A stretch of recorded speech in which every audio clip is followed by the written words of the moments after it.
आप सभी को आने वाली वट सावित्री व्रत के लिए ढेरों शुभकामनाएं। आज के वीडियो में आप सबके साथ शेयर कर रही हूँ वट सावित्री व्रत में लगने वाले पूजन सामग्री या पूजन सामान के बारे में। ये वीडियो जो है वो होने वाला है। पूजा में कौन कौन सा सामान लगता है, बहुत ही डिटेल से जानकारी आप सबको दूंगी, क्योंकि अभी जो वट सावित्री का व्रत है या जो वट पूजा है वो आने वाली है।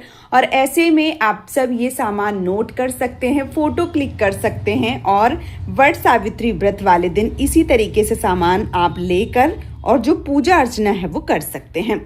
तो चलिए मैं आप सबको दिखा दूं कि कौन कौन सा सामान जो है वो पूजा में लगता है। सर्वप्रथम यहाँ पे आप ये थाली देख पा रहे हैं, यहाँ पे मैंने फल लिए हैं। अगर आपके घर की परंपरा के अनुसार 5 तरीके के फल रखे जाते हैं तो आप वो रख सकते हैं।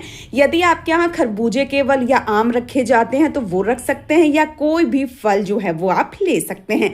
यहाँ पे मैंने केले का जो भोग है, जो प्रसाद है वो रखा हुआ है। इसके साथ ही साथ चने का विशेष महत्व है, क्योंकि चने के प्रसाद के रूप में ही जो सत्यवान है उनके प्राण वापस किए गए थे, इसलिए चने का प्रसाद जो है वो आपको जरूर लेना है। हो सके तो आप अंकुरित चने लें, इसके लिए आप 2-3 दिन पहले ही भिगो दें तो चने बहुत अच्छे से अंकुरित हो जाते हैं। यहाँ पे मैंने ये काले चने जो हैं वो लिए हुए हैं। इसके साथ ही साथ यहाँ पे 1 लोटा शुद्ध जल आपको लेना है। और जो भी मिष्टान आपके पास है, आप बेसन के लड्डू चढ़ाते हैं, पेड़ा, मिठाई जो भी है वो आपको लेना है। इसके साथ ही साथ वट वृक्ष के, जैसे मैं आप सबको दिखा दूं, ये देखिए वट वृक्ष का फल लगा हुआ है। ये फल जो है वो पूजा में बनाए जाते हैं, तो इसी प्रकार से मैंने ये वाले फल जो हैं वो बनाए हुए हैं। हमारे यहाँ ये चढ़ते हैं, ये पूड़ी जो है वो चढ़ती हैं। और ये फल मतलब मिठाई के रूप में जो बेसन की पूड़ियाँ हैं या बेसन के बरगदाई हैं, ये बहुत सारे लोग बनाते हैं और कुछ लोग आटे से ही बनाते हैं, पर ये हमारे यहाँ चढ़ते हैं। यदि आपके यहाँ चढ़ते हैं तो आप जरूर चढ़ाइए, और यदि नहीं चढ़ते हैं, इनकी जगह पे गुलगुले चढ़ते हैं या सिर्फ सिंपल पूड़ी चढ़ती हैं तो आप वो भी ले सकते हैं। ठीक है, ये 12-12 की संख्या में बनाए जाते हैं। मैं डिटेल्स इसलिए बता रही हूँ क्योंकि कई बार बहनों के प्रश्न आते हैं। तो 12 पूड़ियाँ और 12 जो बरगद के फल हैं वो बनाए जाते हैं। ठीक है, मैंने यहाँ पे थोड़े से ज़्यादा इसलिए लिए हैं क्योंकि कई बार प्रसाद वितरित करने में या देने में बहुत सारा जो है वो हो जाता है, तो आप थोड़े ज़्यादा ही बना के रखें तो ये ज़्यादा उत्तम है। लेकिन वट वृक्ष पे आपको 12 की संख्या में ही चढ़ाने होते हैं। ठीक है, तो ये थाली हो गई। इसके साथ ही साथ ये देखिए, ये मैंने तिल के तेल का दीपक लिया है। यहाँ पे आप शुद्ध घी का दीपक जो है वो भी ले सकते हैं। तो ये जो दीपक है, ये दीपक प्रज्वलित करके हम पूजा करेंगे, तो आपको ये दीपक लेना है। क्योंकि अमावस्या तिथि होती है तो तिल का विशेष महत्व होता है। आप काले तिल, सफेद तिल जो भी लेना चाहें वो आप ले सकते हैं। यहाँ पे मैंने तिल का जो तेल है वो लिया है। यहाँ पे गौरी गणेश जो है, मैंने यहाँ पे गणपति भगवान जो है वो हमारे पास इस प्रकार से हैं, तो मैंने ये लिए हुए हैं। आप चाहे तो सुपारी के गणेश जी और हल्दी की जो गौरी माता है वो भी बना सकते हैं। ठीक है, इसके साथ ही साथ यहाँ पे चावल के आटे में हल्दी मिलाकर घोल बनाया जाता है, इसको कहते हैं ऐपन। और इसका विशेष महत्व होता है, ये वट वृक्ष में हाथे लगाए जाते हैं और इसी से जो जनेऊ है वो भी रंगा जाता है, तो ये आपको जरूर लेना है। ठीक है, इसके साथ ही साथ फेरे जो है वो 2 चीज से लगाए जाते हैं हमेशा जोड़े में, तो चना और ये जो मैंने मान लीजिए काजू है वो लिए हैं। आप सिक्के ले सकते हैं, आप किशमिश ले सकते हैं, या आप कोई फल ले सकते हैं, सिंगार का सामान ले सकते हैं। जो भी चीजें हैं 2 चीजों से लगाए जाते हैं। तो मैंने यहाँ पे देखिए चने और जो काजू है उससे फेरे लगाऊंगी, तो यहाँ पे मैंने चने लिए हैं। यहाँ पे आरती के लिए मैंने आटे के 5 दीपक बनाए हुए हैं और इस पे मैंने तिल का तेल, क्योंकि अमावस्या तिथि है तो तिल विशेष रूप से इस दिन महत्वपूर्ण है, तो मैंने तिल के तेल के दीपक तैयार किए हैं। आप यहाँ पे मिट्टी के दिए जो हैं वो भी ले जा सकते हैं, या आप इसी तरीके से आटे के दिया जो है वो भी ले सकते हैं। मैंने 5 दिए लिए हैं, आप 7 भी ले सकते हैं, 11 भी ले सकते हैं, 2 भी ले सकते हैं। आप एक दिया जो है वो ना लगावें, और यदि आप एक दिया लगा रहे हैं तो फिर उसमें 2 बाती रखकर जलावें। इस बात का विशेष रूप से ध्यान रखें। ठीक है। यहाँ पे मैंने वट वृक्ष की जो डाल है वो ली हुई है।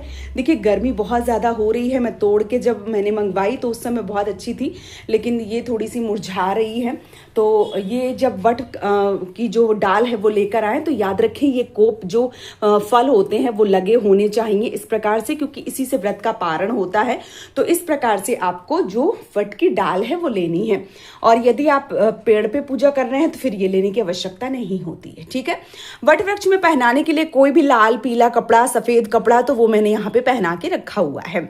यहाँ पे आप सब देख सकते हैं, यहाँ पे मैंने क्योंकि श्रृंगार किया जाता है वट के पत्तों का, तो मैंने यहाँ पे वट के कुछ पत्ते रखे हैं। यहाँ पे मैंने जो दुर्वा घास है वो रखी हुई है। कुछ मैंने पुष्प जो है वो अपने ही बगीचे से लिए हैं, और गर्मी होती है तो थोड़े कम फूल मिल जाते हैं, तो आप ज़रूर लें, ठीक है। और इसके साथ ही साथ ये जो फूल है ये मैंने जो फल लिया है, क्योंकि ये फल जो है वो निगल के ही व्रत खोला जाता है, पारण किया जाता है।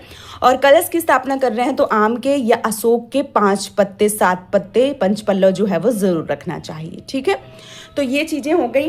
इसके साथ ही साथ अब हम आते हैं यहाँ, तो यहाँ पे मैंने ये देखिए, अगर मान लीजिए पीतल के गणेश जी नहीं है तो इस प्रकार के सुपारी के गणेश जी बना सकते हैं, और आप इस प्रकार की बत्ती जो है वो भी ले सकते हैं। और आखिरी में आप आरती करने के लिए कपूर जो है वो भी ले सकते हैं।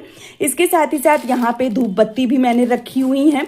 और ये देखिए कलावा, क्योंकि पूजा के बाद अपने पति का कलावा जो है वो बांधा जाता है रक्षा सूत्र के रूप में, तो ये लिया हुआ है। इसके साथ ही साथ फेरे लगाने के लिए ये जो कच्ची अड़िया है ये ली जाती है, तो कच्चा सूत कच्ची अड़िया जो है वो आपको लेना होता है। यहाँ पे मैंने अपनी शादी का सिंदूरा रखा है, आप ये भी ले सकते हैं, लेकिन याद रखें इससे माता को सिंगार नहीं चढ़ाया जाता है, स्वयं लगाया जाता है, क्योंकि ये जूठा सिंदूर होता है। और जो आप चढ़ाएंगे नई डिब्बी का, उस डिब्बी का इसमें डाल सकते हैं, लेकिन इससे माता को नहीं लगा सकते हैं। ये बात जो है वो आप जरूर ध्यान रखें, ठीक है। एक नई डिब्बी रखें जिससे माता को श्रृंगार लगाएं, श्रृंगार दें, और उसी से स्वयं भी श्रृंगार लें, ठीक है। और इसके साथ ही साथ ये देखिए जनेऊ जो है वो मैंने लिए हुए हैं। 2 जनेऊ बनते हैं, एक जनेऊ जो है वो वट वृक्ष को चढ़ता है और एक स्वयं धारण किया जाता है, तो इसको हल्दी से आपको रंग के फिर लेना है। यहाँ पे मैंने एक सिंदूर जो है वो लिया हुआ है, नया सिंदूर माता को चढ़ाने के लिए। और यहाँ पे देखिए जो चावल हैं, हल्दी है, कुमकुम रोली जो है वो सब मैंने लिया है। यहाँ पे माचिस जो है वो ली हुई है। इसके साथ ही साथ वट वृक्ष में अगर आप वहां पर पूजा करने जा रहे हैं तो इस प्रकार का मिट्टी का एक पानी भर के घड़ा जरूर रखें, क्योंकि गर्मी बहुत ज्यादा होती है, तो घड़ा जो है वो रखना विशेष रूप से फलदायी बताया गया है। और यदि घर पे पूजा कर रहे हैं तो आप कलश के रूप में भी ले सकते हैं। और जो मान लीजिए कि किसी धातु का होता है वो हम वहां पे छोड़ के नहीं आ सकते, इसलिए मैं मिट्टी का बता रही हूँ, तो इस प्रकार से मिट्टी का ले लीजिए, ठीक है।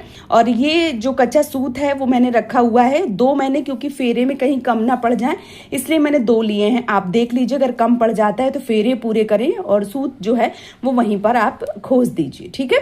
इसके साथ ही साथ यहाँ पे मैंने श्रृंगार की चीजें ली हुई हैं, चूड़ी, बिंदी, इसके साथ ही साथ सिंदूर, मेहंदी वगैरह, ये पाउडर वगैरह, लिपस्टिक, आलता वगैरह जो भी है वो मैंने लिया हुआ है।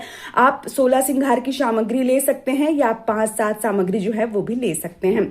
यहाँ पे मैंने चौकी ली हुई है। इसके साथ ही साथ जो बांस का पंखा है वो लिया हुआ है, और बांस के पंखे का विशेष महत्व क्यों है उसके लिए भी मैंने वीडियो डाला है। और यहाँ पे मैंने वट सावित्री व्रत की जो कथा है, जो पोथी है वो ली हुई है, और चौकी में बिछाने के लिए ये लाल रंग का वस्त्र जो है वो लिया हुआ है। तो ये देखिए वट सावित्री व्रत में ये सारा सामान जो है वो लगता है। आप चाहें तो एक एक सामान जो है वो नोट कर सकते हैं, और आप चाहें तो फोटो भी क्लिक कर सकते हैं, और आने वाली वट सावित्री व्रत में ये सामान इकट्ठा करके विधिवत रूप से आप पूजन अर्चन जो है वो कर सकते हैं। तो उम्मीद करती हूँ ये सामग्री का वीडियो आप सबको पसंद आया होगा। यदि वीडियो पसंद आया है तो चैनल को सब्सक्राइब और वीडियो को लाइक कर लीजिए, ताकि समय समय पे आपको सही और सटीक जानकारी मिलती रहे, और आप सबको जो पूजा से जुड़ी जानकारी है वो प्राप्त होती रहे। तो वीडियो को लाइक और चैनल को सब्सक्राइब कीजिए। ये वीडियो मैं यहीं पे समाप्त करूंगी, बहुत जल्दी मिलूंगी एक और नए वीडियो के साथ में। तब तक के लिए जय माता दी दोस्तों, आप सभी का सुहाग माता अखंड रखें। राधे राधे।